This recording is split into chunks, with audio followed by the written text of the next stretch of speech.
बहुत बार ना समाज में हम ऐसी चीजें करते हैं जो हमें पसंद नहीं है। हम खुद की ऐसी इमेज बनाने की कोशिश करते हैं, वास्तव में हम वो हैं ही नहीं, लेकिन हम अपनी झूठी इमेज बनाने की क्यों कोशिश करते हैं? पीयर प्रेशर के चलते या फिर समाज में एक्सेप्टेंस हासिल करने के लिए। जैसे खास करके आपने ना टीनेजर्स में ये चीज देखी होगी कि क्लास में बाकी लोग जिस चीज को कूल समझते हैं ना, तो कुछ स्टूडेंट्स जानबूझ के उसी चीज को करना स्टार्ट कर देते हैं ताकि वो भी बाकियों को दिखा सकें कि हम भी कूल हैं। समझ रहे हो? लेकिन देखो, इससे ना कॉग्निटिव डिसोनेंस आता है आगे चल के। महात्मा गांधी एक बात बोलते हैं कि जो हम सोचते हैं अगर वही हम करते हैं ना, तो हमारे अंदर पीस रहती है। लेकिन हम सोचते कुछ अलग हैं, करते कुछ और हैं, तो फिर मन कभी शांत नहीं होता, अंदर से कभी पीस नहीं आती।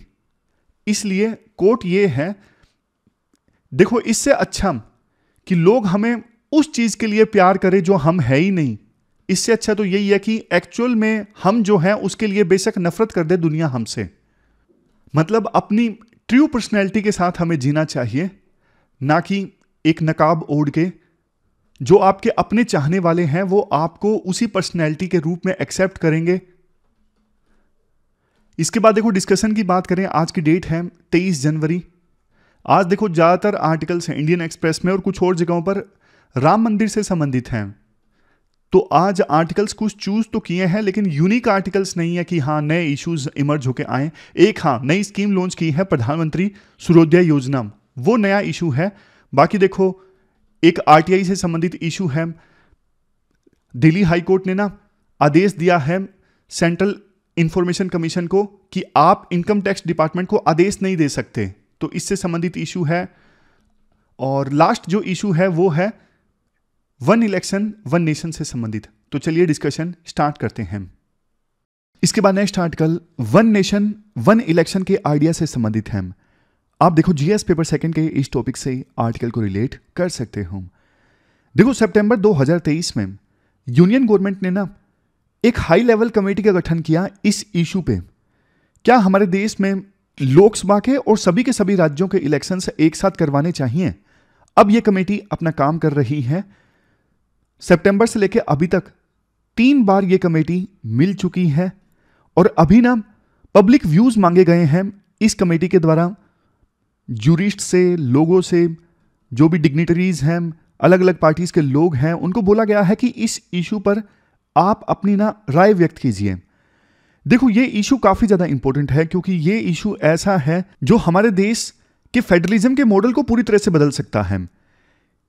ये इशू ऐसा है कि हमारा देश का लोकतंत्र कैसा है, लोकतंत्र के यानी डेमोक्रेसी के नेचर को बदल सकता है। और अभी तो आपको पता है 2024 के इलेक्शंस आने वाले हैं, तो ये इशू और भी ज्यादा सुर्खियों में है। देखो, वन नेशन वन इलेक्शन के फेवर में ना जो आर्गुमेंट्स दिए जाते हैं वो कॉमन आर्गुमेंट्स हैं, वो आपको भी पता है कि बार बार इलेक्शंस होते हैं तो खर्चा काफी ज्यादा हो जाता है। 2014 के जनरल इलेक्शंस में कितनी कॉस्ट आई? 3,870 करोड़। दूसरा आर्गुमेंट यह दिया जाता है वन नेशन वन इलेक्शंस के पक्ष में कि बार बार मॉडल कोड ऑफ कंडक्ट लगती है। आज यूनियन इलेक्शंस है, मतलब पार्लियामेंट के लिए इलेक्शंस हैं, कल किसी स्टेट में असेंबली के लिए इलेक्शंस होंगे, तो बार बार मॉडल कोड ऑफ कंडक्ट लगती है। मॉडल कोड ऑफ कंडक्ट में ना सरकार अपना काम ठीक से नहीं कर सकती, तो ये तर्क ये है कि गवर्नेंस प्रभावित होती है। समझ गए? एक ही बार अगर इलेक्शन होंगे तो गवर्नेंस प्रभावित नहीं होगी। लेकिन राइटर ये कहते हैं, देखो, ये जो तर्क है ना कि कॉस्ट आती है ज्यादा इलेक्शंस कंडक्ट करने में, ये कोई तर्क नहीं है। अगर देश के लिए, देश की डेमोक्रेसी के लिए अगर इतनी कीमत चुकानी पड़ रही है तो वो सही है, क्योंकि दोनों इलेक्शंस अगर मिक्स करोगे ना तो जनता कंफ्यूज हो जाएगी। जनता फिर स्टेट के इलेक्शंस में भी नेशनल इश्यूज पे वोट देने लगेगी और लोकल इश्यूज दब जाएंगे, स्टेट इलेक्शंस में नेशनल इश्यूज हावी हो जाएंगे। राइटर कुछ और आर्गुमेंट्स देते हैं। देखो, ऐसा टाइम तो जरूर आएगा, किसी ना किसी राज्य में सरकार गिर जाएगी और वहां पे ना फिर से इलेक्शंस करवाने पड़ेंगे, तो फिर वन नेशन वन इलेक्शन का क्या औचित्य बनता है? मान लीजिए अभी तो एक बार के लिए सभी स्टेट्स और पार्लियामेंट के इलेक्शन एक साथ करवा भी दिए, लेकिन 2.5 साल बाद मान लीजिए किसी राज्य की सरकार गिर गई, तो क्या वहां पे 2.5 साल प्रेसिडेंट रूल रहेगा? इसके बाद राइटर बोलते हैं, और बात रही मॉडल कोड ऑफ कंडक्ट की, कि मॉडल कोड ऑफ कंडक्ट बार बार लागू होने से गवर्नेंस प्रभावित होती है।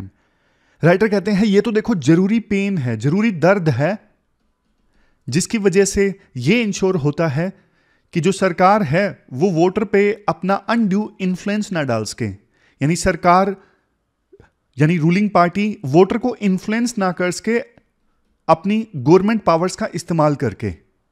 समझ गए? फिर राइटर ये बोलते हैं जम्मू एंड कश्मीर में देख लीजिए कितने सालों से इलेक्शन नहीं हुए, तो क्या वहां पे डेमोक्रेसी प्रभावित नहीं हो रही है? जाहिर तौर पे हो रही है। तो सबसे बड़ा आर्गुमेंट राइटर ना इसके बाद ये देते हैं, एक फेमस केस है 1994 का, SR Bommai versus union of India. इस केस में ना सुप्रीम कोर्ट ने यह डिक्लेयर किया था स्टेट्स की ना हमारे देश में अपनी एक कॉन्स्टिट्यूशनल एग्जिस्टेंस है, इंडिपेंडेंट एग्जिस्टेंस है, उनका एक इंपॉर्टेंट रोल है लोगों की social, educational and cultural life में। पॉइंट फिर से क्लियर करता हूं, पॉइंट ये है हमारे देश में ना जो राज्य है ना उनकी अलग से एक इंडिपेंडेंट कॉन्स्टिट्यूशनल एग्जिस्टेंस है। जैसे देखो यूनियन गवर्नमेंट का ना लोगों की political, social, educational, cultural life में एक रोल है, उसी प्रकार से स्टेट्स का भी, राज्यों का भी लोगों की political, social, educational and cultural life में एक रोल है। रोल ये है कि लोगों की ये लाइफ इंप्रूव करना, अपलिफ्ट करना। संविधान में स्टेट लेजिस्लेचर्स का एक निश्चित कार्यकाल बताया गया है 5 साल, जब से स्टेट लेजिस्लेचर गठित होती है, और इसी प्रकार का प्रोविजन यूनियन पार्लियामेंट का भी है। तो अगर अब 1 नेशन 1 इलेक्शन के लिए हम कुछ राज्यों में सरकार को बर्खास्त करते हैं ताकि सिंक्रोनाइजेशन किया जा सके, फॉर एग्जाम्पल इसी लोकसभा इलेक्शंस के साथ सभी राज्यों के इलेक्शंस हों, तो देखो जैसे कर्नाटक है, राजस्थान है, यहां पे तो अभी अभी इलेक्शंस हुए हैं, समझ रहे हो, यहां पे तो अभी अभी इलेक्शंस हुए हैं, तो इनका कार्यकाल तो 5 साल का नहीं चला जो कि संविधान में बोला गया है। तो फिर ये चीज जो है ना संविधान के अगेंस्ट हो जाती है। और इवन 1994 की जो ये जजमेंट है SR बोमई केस की, इस जजमेंट के भी विरुद्ध हो जाता है ये कंसेप्ट कि कुछ राज्य सरकारों को बर्खास्त करके उनका टाइमिंग जो है बाकी राज्यों और लोकसभा इलेक्शंस के साथ किया जाए ताकि सारा इलेक्शंस एक साथ हो सके। इसके बाद राइटर बोलते हैं देखो अभी जो हाई लेवल कमेटी है ना इस इशू पे काम कर रही है, उन्होंने ना अपनी एक वेबसाइट बनाई है और वेबसाइट पे ना सारी इंफॉर्मेशन डाल दी है इस इशू से संबंधित, सारी की सारी रेलेवेंट इंफॉर्मेशन। बट राइटर कहते हैं उन्होंने ना ये इंफॉर्मेशन 2 भाषाओं में डाली है, एक इंग्लिश और दूसरा हिंदी।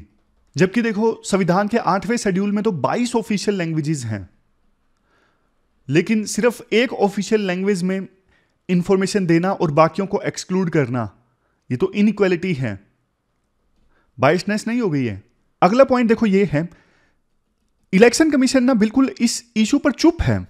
जैसे देखो डिमोनेटाइजेशन लागू हुआ था, आरबीआई शुरू में दर्शक बन के देख रहा था, उसी प्रकार से इतने बड़े इशू पे इलेक्शन कमीशन कुछ बोल ही नहीं रहा है, कुछ अपनी ओपिनियन नहीं दे रहा है। तो यूं लगता है कि इलेक्शन कमीशन की जो ऑटोनमी है ना इंडिपेंडेंट डिसीजंस लेने की, वो प्रभावित हो रही है, उस पर क्वेश्चंस खड़े होते हैं। लास्ट में राइटर बोलते हैं कंक्लूजन में, मोस्ट लाइकली ये जो कमेटी है ना पूर्व राष्ट्रपति रामनाथ कोविंद की अध्यक्षता में गठित की गई है, ये 1 नेशन 1 इलेक्शन के फेवर में ही अपनी रिपोर्ट देगी। और देखो उसके बाद ना ये मामला जाएगा कहां पर, कोर्ट में जाएगा। यूके में तो देखो पार्लियामेंट सुप्रीम है, बट हमारे देश में ना स्ट्रक्चर अलग है। इवन पार्लियामेंट के द्वारा बनाए गए लॉ को हायर कोर्ट्स जो हैं स्क्रूटिनाइज कर सकती हैं। तो अगर देखो इस कमेटी ने, हाई लेवल कमेटी ने 1 नेशन 1 इलेक्शन के फेवर में भी अपनी रिपोर्ट दी और बाद में पार्लियामेंट के थ्रू इसे पास भी करवा लिया गया, तो भी मामला जाएगा हायर कोर्ट्स में। और फिर सुप्रीम कोर्ट पे यह बात आएगी कि सुप्रीम कोर्ट हमारे देश में संविधान और डेमोक्रेसी को बचाने की जब बात आती है तो चुपचाप रहते हैं या फिर एक्टिवली उस चीज को खारिज कर देते हैं। तो ये पूरा इश्यू हमने डिस्कस किया। राइटर अपना व्यू बताते हैं 1 नेशन 1 इलेक्शन के मुद्दे पर। चलते हैं आगे। इसके बाद नेक्स्ट आर्टिकल, प्रधानमंत्री सूर्योदय योजना से संबंधित हैं।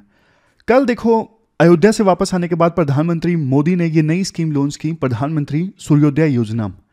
इंडिया की सोलर कैपेसिटी को इंक्रीज करने के उद्देश्य से ये स्कीम लॉन्च की गई है। इस स्कीम में क्या होगा, 1 करोड़ घरों के ऊपर रूफटॉप सोलर सिस्टम इंस्टॉल किया जाएगा। समझ गए? इससे फायदा क्या होगा? फायदे देखो इससे काफी सारे होंगे। एक तो देखो जिन भी घरों में ये रूफटॉप सोलर सिस्टम लगेगा उनको बिजली मिलेगी, बल्कि वो एक्सेस में बिजली अगर जनरेट करता है सोलर सिस्टम तो ना जिन घरों के ऊपर ये लगेगा वो लोग बेच भी सकते हैं जो इलेक्ट्रिसिटी एक्सेस में पैदा हुई है। ये फायदा है। तो मतलब उनकी इनकम बचेगी जिन भी घरों के ऊपर ये लगेगा। और हमारा देश जो एनर्जी के लिए देखो दूसरे देशों पर डिपेंडेंट है, हमारा देश सेल्फ सफिशिएंट होने की दिशा में आगे बढ़ेगा। चूंकि सोलर एनर्जी रिन्यूएबल एनर्जी है और इससे इन्वायरमेंट भी क्लीन रहेगा। और वैसे ग्लोबल वार्मिंग जो काफ़ी ज़्यादा हो रही है और इंडिया ने पेरिस क्लाइमेट चेंज एग्रीमेंट में अपने टारगेट्स रखे हैं, उन कमिटमेंट्स को फुलफिल करने की दिशा में इंडिया आगे बढ़ेगा। वैसे देखो राइटर ना एक इंपॉर्टेंट पॉइंट देते हैं यहाँ पे। अभी ना दिसंबर 2023 तक इंडिया में टोटल सोलर पावर कैपेसिटी कितनी है? 73.31 गीगावाट। और सबसे ज़्यादा सोलर कैपेसिटी कौन से राज्य में है? कई बार यूपीएससी इस टाइप के क्वेश्चन पूछ लेती है। हमारे देश में राजस्थान वो राज्य है जहां पे हाईएस्ट सोलर कैपेसिटी है 18.7 gigawatt. Gujarat rooftop solar capacity के मामले में टॉप पे है, 2.8 गीगावाट सोलर पावर वहां प्रोड्यूस होती है रूफटॉप सोलर सिस्टम से, मतलब अलग अलग घरों के ऊपर छतों पर जो सोलर सिस्टम लगे हुए हैं उनसे। वैसे देखो सरकार का ना रूफटॉप सोलर प्रोग्राम ऑलरेडी वो प्रोग्राम है जो घरों की छतों पर सोलर सिस्टम प्रमोट कर रहा है। ये सरकार ने लॉन्च किया था 2014 में। टारगेट शुरू में तो ये था इसका कि 2022 के अंत तक 40 गीगावाट सोलर पावर हम प्रोड्यूस करेंगे सिर्फ और सिर्फ रूफटॉप सोलर सिस्टम से, लेकिन ये हो नहीं पाया। डेटा ये कहता है नवंबर 2023 तक हमारे देश में रूफटॉप सोलर पावर प्रोड्यूस हो रही है 10.4 गीगावाट। इसलिए सरकार ने ना इस प्रोग्राम को एक्सपेंड कर दिया था, 2026 तक कर दिया है। अब 2026 तक हमें यह टारगेट अचीव करना है। 2026 आने से पहले, मतलब खत्म होने से पहले 40 गीगावाट सोलर पावर हमें प्रोड्यूस करनी है रूफटॉप सोलर सिस्टम से। यानी रूफटॉप सोलर कैपेसिटी हमारी 40 गीगावाट की होनी चाहिए 2026 के खत्म होने से पहले। उसी दृष्टिकोण से ये प्रोग्राम जो है वो लॉन्च किया गया है, प्रधानमंत्री सूर्योदय योजना, ताकि ये एग्जिस्टिंग जो प्रोग्राम है ना रूफटॉप सोलर प्रोग्राम, इस प्रोग्राम के टारगेट को अचीव किया जा सके। इस प्रोग्राम में आप पूछोगे सरकार क्या करती है? सरकार देखो मदद करती है, मतलब सब्सिडी देती है। जो कस्टमर्स हैं, आप भी इस प्रोग्राम के तहत सब्सिडी लेना चाहते हो तो वेबसाइट पे जाके आप अप्लाई कीजिए।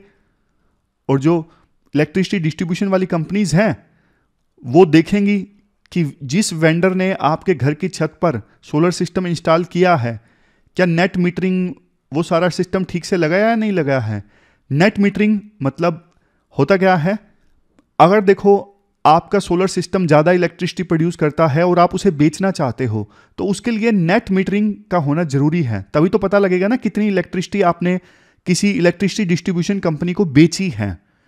पता लगेगा कितनी बेची है, तभी तो उसके पैसे आपके अकाउंट में आएंगे फर्दर। फिर तो आप भी सब्सिडी प्राप्त कर सकते हो इस रूफटॉप सोलर प्रोग्राम के तहत। अब कुछ और चीजें, इंडिया अपना सोलर पावर क्यों एक्सपेंड करना चाहता है?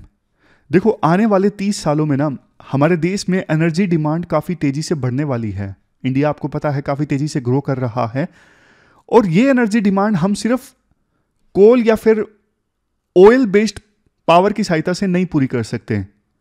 इससे क्या है, एयर पोल्यूशन भी काफी ज्यादा बढ़ जाएगा। और जबकि पेरिस क्लाइमेट चेंज एग्रीमेंट में हमने वादा किया है, कमिटमेंट की है कि 2070 आते आते तो हम बिल्कुल ही नेट जीरो कार्बन स्टेटस हासिल कर लेंगे। मतलब जितना कार्बन एमिट होगा उतना ही एब्जॉर्ब हो जाएगा। इंडिया का टारगेट देखो ये है 2030 खत्म होने से पहले 500 गीगावाट रिन्यूएबल एनर्जी हम प्रोड्यूस करें। अगर देखो इस टारगेट को पूरा करना है तो रिन्यूएबल एनर्जी में सोलर पावर का भी सिग्निफिकेंट कंट्रीब्यूशन रहेगा, और उस दृष्टिकोण से भी ये प्रधानमंत्री सूर्योदय योजना काफी ज्यादा इंपॉर्टेंट है। पहले तो सोलर पावर प्रोड्यूस करना बहुत महंगा हुआ करता था, लेकिन पिछले कुछ सालों में ना बहुत सस्ते सस्ते सोलर पावर सिस्टम भी आने लग गए हैं। लेकिन हाँ, एक चीज़ है, अभी भी ना इंडिया सोलर टेक्नोलॉजी के मामले में ना डिपेंडेंट है चाइना के ऊपर। खुद से हम ये सारे के सारे सोलर सिस्टम प्रोड्यूस करें और टेक्नोलॉजी के मामले में भी सेल्फ सफिशिएंट हो, ये भी हमें इंश्योर करने की आवश्यकता है। तो ये पूरा आर्टिकल हमने डिस्कस किया। नई जो स्कीम लॉन्च की गई है, प्रधानमंत्री सूर्योदय योजना। देखो कभी भी ना कोई स्कीम आती है ना, ऐसा नहीं है कि सीधा सीधा कोई जरूरी नहीं स्कीम के बारे में भी क्वेश्चन पूछा जाएगा, लेकिन अब ये आप पे डिपेंड करता है कि आप कितने ब्यूटीफुली पॉइंट्स एग्जांपल्स देते हो। अगर क्लाइमेट चेंज से संबंधित इशू आ गया तो वहां ऐसे एग्जांपल्स दीजिए ना स्कीम से संबंधित वैल्यू एडिशन के लिए। इंटरलिंक करना हमें आज आना चाहिए। ऐसा नहीं कि क्वेश्चन सीधा सीधा पूछा जाएगा, जो हमने डिस्कस किया उसी पे क्वेश्चन पूछ लिया और आंसर दे दिया बस। ये देखो यूनिवर्सिटी के एग्जाम नहीं है, क्वेश्चन घुमा फिरा के आएगा और हमारे पास में जो भी नॉलेज है ना उसको हमें बढ़िया ढंग से यूज करना है। कोई एग्जाम्पल कहाँ फिट बैठता है हमें यूज करना है, कोई डेटा किसी दूसरे इशू का है लेकिन वहां पे फिट बैठ रहा है किसी दूसरे इशू में, तो वो यूज करना है। समझ गए? इसके बाद नेक्स्ट आर्टिकल काफी इंटरेस्टिंग है, आरटीआई से संबंधित है। पीएम केयर फंड आपको पता है कोविड के समय बना था, और इस फंड में आप डोनेट देते हो तो टैक्स में एग्जम्पशन मिलता है। तो ना हाल ही में सेंट्रल इंफॉर्मेशन कमीशन ने ना इनकम टैक्स डिपार्टमेंट को यह ऑर्डर दिया कि आप ना उन डॉक्यूमेंट्स की कॉपी दीजिए। पीएम केयर फंड ने जब आपके पास अप्लाई किया कि हमें टैक्स एग्जम्पशन वाला स्टेटस चाहिए कि कोई हमारे फंड में डोनेट करे तो उसको टैक्स में एग्जम्पशन मिले, तो जब पीएम केयर फंड वालों ने आपके पास में अप्लाई किया तो वो डॉक्यूमेंट्स हमें दीजिए, ऐसा आदेश दिया गया सेंट्रल इंफॉर्मेशन कमीशन के द्वारा इनकम टैक्स डिपार्टमेंट को। बट देखो इनकम टैक्स डिपार्टमेंट वाले पहुंच गए दिल्ली हाईकोर्ट के पास में, और दिल्ली हाईकोर्ट ने अभी सेंट्रल इंफॉर्मेशन कमीशन के आदेश को निरस्त कर दिया है। दिल्ली हाईकोर्ट ने यह बोला है कि सेंट्रल इंफॉर्मेशन कमीशन के पास पावर नहीं है इनकम टैक्स डिपार्टमेंट को डायरेक्शंस देने की। दोनों में से इनकम टैक्स डिपार्टमेंट बड़ा है, आपके पास कोई ज्यूरिडिक्शन नहीं है, आप इनकम टैक्स डिपार्टमेंट को आदेश दे इसको। तो मतलब सेंट्रल इंफॉर्मेशन कमीशन का जो आदेश था ना इनकम टैक्स डिपार्टमेंट को कि आप डॉक्यूमेंट्स दीजिए, वो डॉक्यूमेंट्स जो पीएम केयर फंड वालों ने आपको सबमिट किए टैक्स एग्जम्पशन वाला स्टेटस हासिल करने के लिए, वो अब खारिज कर दिया है दिल्ली हाईकोर्ट ने। तो आरटीआई से संबंधित एक प्रॉपर डिस्कशन हम कर लेते हैं, इशू ये इंपॉर्टेंट है। देखो थॉमस जेफरसन ने ना एक बार बोला था कि डेमोक्रेसी में इंफॉर्मेशन ना करेंसी के समान है। डेमोक्रेसी तभी फलती फूलती है जब इंफॉर्मेशन ज्यादा स्प्रेड होती है, सिटीजन्स आसानी से इंफॉर्मेशन को एक्सेस कर पाते हैं। हमारे देश के आर्टिकल 19 सेक्शन 1A में right to freedom and speech and expression के बारे में बोला गया है। 2005 में पार्लियामेंट ने right to information act pass किया, बनाया। ये जो एक्ट है राइट टू इंफॉर्मेशन यानी right to freedom of speech and expression को और ज्यादा मजबूत बनाता है। आरटीआई एक्ट से संबंधित अनेकों स्टोरीज आपने भी पढ़ी होंगी और हमारे सामने भी हैं। देखो आरटीआई है क्या, वैसे तो आपको पता ही होगा, अभी तक आप सब लोग मैच्योर लोग हो, लेकिन बेसिक्स में आपको बता देता हूं क्योंकि ये हमारे जीएस पेपर 2 में भी आता है, 4 में भी आता है। आरटीआई एक्ट सिटीजन्स को इंपावर करता है कि वो यूनियन और स्टेट पब्लिक अथॉरिटीज से क्वेश्चंस पूछ सकते हैं, इंफॉर्मेशन मांग सकते हैं। तो इससे उनकी अकाउंटेबिलिटी फिक्स होती है, ट्रांसपेरेंसी आती है, जनता आरटीआई फाइल करके इंफॉर्मेशन मांग कर सकती है। ये ब्रिज कब पास हुआ, कौन सा कॉन्ट्रैक्टर है, कब से इसका निर्माण स्टार्ट हुआ, हर तरह की इंफॉर्मेशन पब्लिक के द्वारा डिमांड की जा सकती है। ये अपने आप में रेवोल्यूशन था। पहले देखो सीक्रेसी रहती थी, पब्लिक ऑफिशियल्स आंसर ही नहीं देते थे जनता का, कब से ब्रिज स्टार्ट हुआ बनना, कब से रोड बननी स्टार्ट हुई, किसने बनाई। पब्लिक ऑफिशियल्स कोई क्वेश्चन का आंसर नहीं देते जनता को। उनको लगता था कि हम तो मालिक हैं, जबकि नाम में ही देखो पब्लिक सर्वेंट हैं। वो ब्रिटिश मेंटेलिटी के साथ काम किया करते थे। लेकिन इस एक्ट ने जनता को बहुत मजबूत बनाया है। एक्ट में बोला गया है पब्लिक अथॉरिटीज को अपनी ऑर्गेनाइजेशन और स्ट्रक्चर से संबंधित इंफॉर्मेशन डिस्क्लोज करनी है, जैसे उनकी ऑर्गेनाइजेशन में कितने लोग काम कर रहे हैं, कितनी वैकेंसीज हैं, फंक्शंस क्या है, स्ट्रक्चर क्या है, पावर और ड्यूटीज क्या है, ऑफिसर्स का, एम्प्लॉइज का, financial information, decision making process में कौन से प्रोसीजर्स फॉलो किए जाते हैं, सब कुछ उनको बताना पड़ता है। आरटीआई एक्ट के सेक्शन 4 में बोला गया है कि कोई भी डिपार्टमेंट, कोई भी ऑफिस ज्यादा से ज्यादा इंफॉर्मेशन पब्लिक डोमेन में रिलीज करेगा ताकि लोगों को आरटीआई फाइल करने की आवश्यकता पड़े ही ना। समझ गए? मतलब जितनी ज्यादा इंफॉर्मेशन वो अपनी वेबसाइट पर डालेंगे उतनी कम से कम लोग आरटीआई फाइल करेंगे ना। सेक्शन 8 में, हालांकि आरटीआई एक्ट के सेक्शन 8 में कुछ एग्जाम्पशंस बताई गई हैं। एग्जाम्पशंस की लिस्ट काफी लंबी है।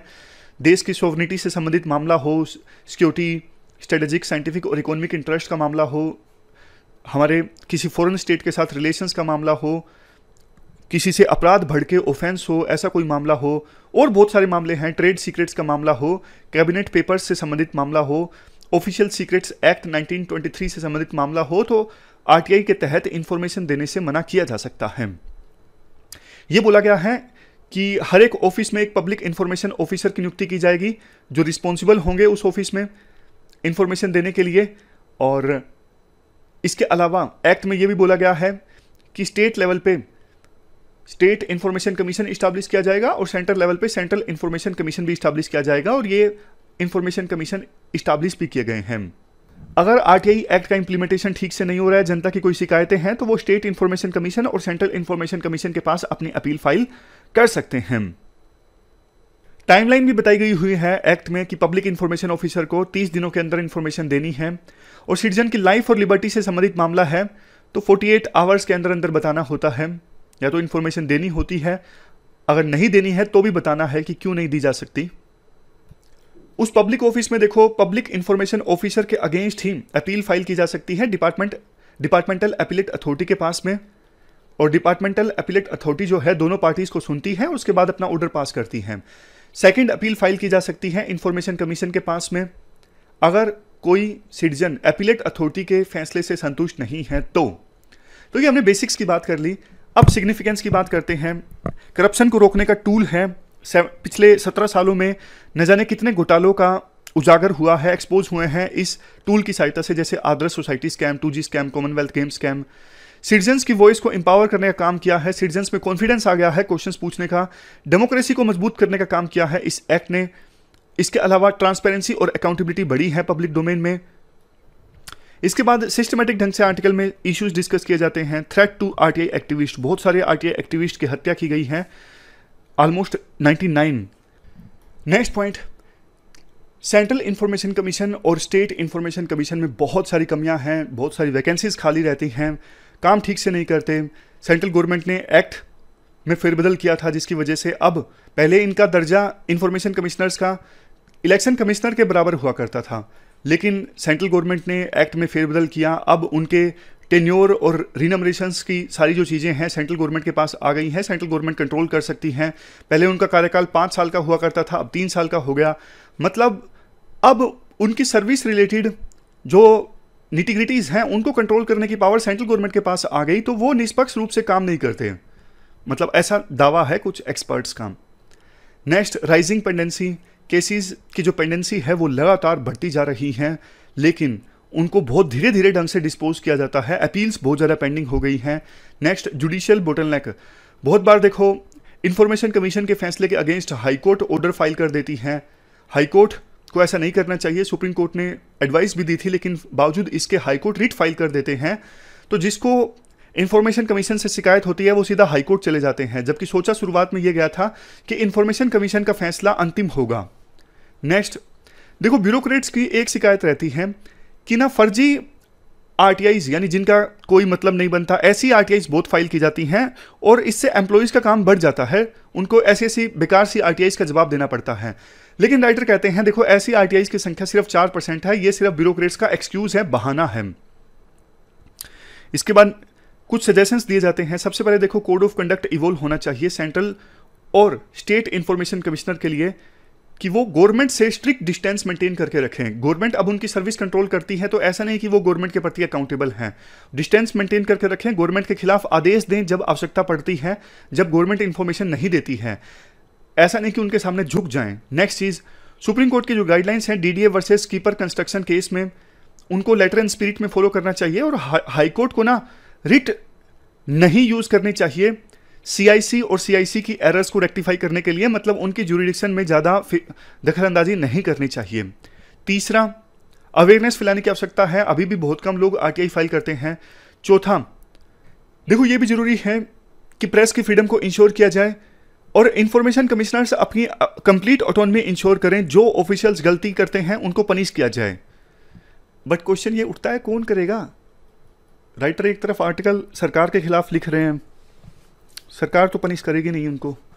खैर, पांचवा, लोकल लैंग्वेज में भी आरटीआई फाइल करने का ऑप्शन अवेलेबल होना चाहिए, क्योंकि हमारे देश बहुत ज़्यादा डाइवर्स है। छठा, स्कूलों से ही, स्कूल लेवल से ही आरटीआई का ऑप्शन स्टूडेंट्स को पता होना चाहिए, इसके बारे में अवेयरनेस होनी चाहिए, ताकि बड़े हो गए जब वो आरटीआई फाइल करना चाहें तो कर सकें। लास्ट में वही बात हम याद कर सकते हैं जो थॉमस जेफरसन ने बोली थी कि डेमोक्रेसी में इंफॉर्मेशन एक करेंसी है और उस करेंसी को, मतलब करेंसी की वैल्यू को इंक्रीज करने का काम करता है आरटीआई। ये तो देखो हमने थोड़े जनरलाइज वे में आरटीआई को डिस्कस किया बड़ी पिक्चर के साथ। अब एक स्पेसिफिक इशू है, सुप्रीम कोर्ट में एक केस पेंडिंग है, सुनवाई चल रही है। क्या पॉलिटिकल पार्टीज को भी आरटीआई के दायरे में आना चाहिए? ऐसा देखो इसलिए बोला जा रहा है क्योंकि सरकार से बहुत तरह की सब्सिडी और टैक्स एग्जम्पशन लेती हैं पॉलिटिकल पार्टीज, फायदा लेती हैं सरकार से, तो वो भी पब्लिक अथॉरिटी हैं, उनको भी सरकार की तरह आरटीआई के दायरे में आना चाहिए। अब इसके फेवर में भी पॉइंट है, अगेंस्ट में भी पॉइंट्स हैं। क्यों नहीं आना चाहिए पहले वो देख लेते हैं। क्यों? सबसे पहला point, autonomy and privacy. Political parties का देखो ये कहना है कि हम अलग से चलना चाहते हैं बिना किसी इंटरफेरेंस के। हमारी जो इंटरनल डिसीजन मेकिंग प्रोसेस है वो प्राइवेट रहनी चाहिए, वो जनता के सामने नहीं आनी चाहिए। इससे तो हमारी जो स्ट्रेटेजी है वो दूसरी पॉलिटिकल पार्टीज को पता लग जाएगा। और आरटीआई की जो डेफिनेशन है वो बोलती भी नहीं है कि पॉलिटिकल पार्टीज पब्लिक अथॉरिटी है, तो फिर हमको क्यों शामिल कर रहे हो। नेक्स्ट पॉइंट, पॉलिटिकल पार्टीज का ये भी कहना है कि हमारा नेचर वॉलंटरी है, हम पब्लिक बॉडीज है ही नहीं। अब किसी की चॉइस है वो कब किसी पॉलिटिकल पार्टी को ज्वाइन करे, कब किसी को छोड़ दे, समझ गए। तो स्टैट्यूटरी बॉडीज की तरह कोई ऑब्लिगेशन नहीं है पब्लिक ये पॉलिटिकल पार्टीज के ऊपर में।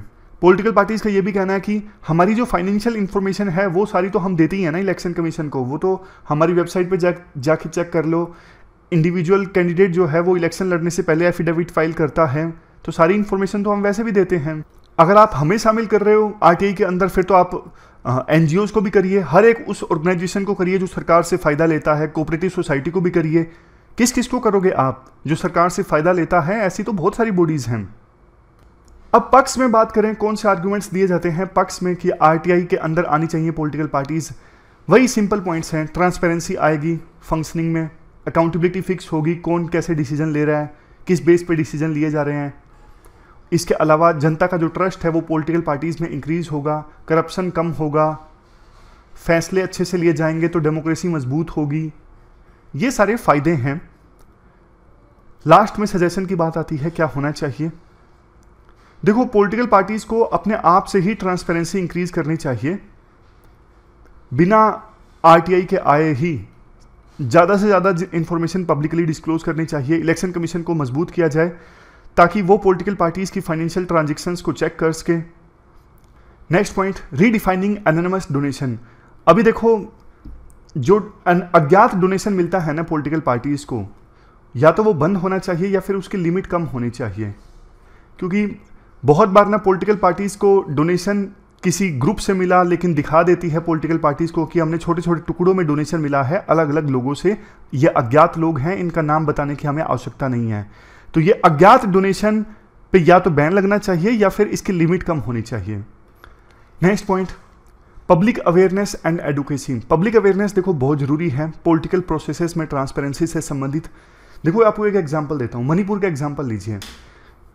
देखो मणिपुर में क्या कुछ हो रहा था ये पता था, सरकार को भी पता था, अपोजिशन को भी पता था, लेकिन जैसे ही वो वीडियो आई ना तो एकदम से सरकार की अकाउंटेबिलिटी फिक्स हो गई, सरकार को मजबूरी में एक्शन लेना पड़ा। ये होती है जनता की ताकत। अगर जनता हमारे देश में लिटरेट होना, जनता अगर अपने अधिकारों को जाने, समझदार हो, तो ना सिर्फ पॉलिटिशियंस, किसी की भी अकाउंटेबिलिटी फिक्स की जा सकती है अगर वो काम नहीं करता है तो। इंटरनेशनल बेस्ट प्रैक्टिसेस से भी पॉलिटिकल पार्टी सीख सकती हैं। तो ये कुछ पॉइंट्स हैं, सजेशंस हैं क्या करना चाहिए। अब चलते हैं आगे। दो क्वेश्चंस हैं जो आपको अटेम्प्ट करने हैं। एक तो देखो आरटीआई से संबंधित है, दूसरा वन नेशन वन इलेक्शन से संबंधित है।